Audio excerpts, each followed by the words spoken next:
Hi friends, egg இல்லாமல் அவன் இல்லாமல் சூப்பராக இட்லி கேக் செய்யலாம். 1 டம்ளர் கோதுமை மாவு சலிச்சுக்கலாம். 1/2 teaspoon baking soda, 1 teaspoon baking powder சலிச்சுக்கலாம். 3/4 டம்ளர் நாட்டு சர்க்கரை கரெக்டாக இருக்கும். தேவைப்பட்ட கூட்டிக்கலாம், குறைச்சிக்கலாம். 1/2 டம்ளர் பால், 1/2 டம்ளர் ஆயில் மிக்ஸ் பண்ணிக்கலாம். தேவைப்பட்ட ஆயிலை கூட்டிட்டு மில்கை கம்மி பண்ணிடலாம். அதோட வெனிலா எசன்ஸ் சேர்த்து பேட்டரை இது போல ஃபோல்டிங் டைப்ல ரெடி பண்ணி வச்சுக்கணும்.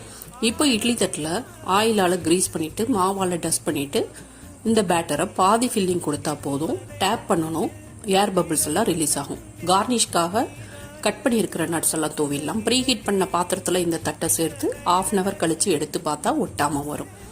அதுக்கடுத்த பேட்ச் டம்ளர்ல ஃபில் பண்ணி வைக்கிறேன்.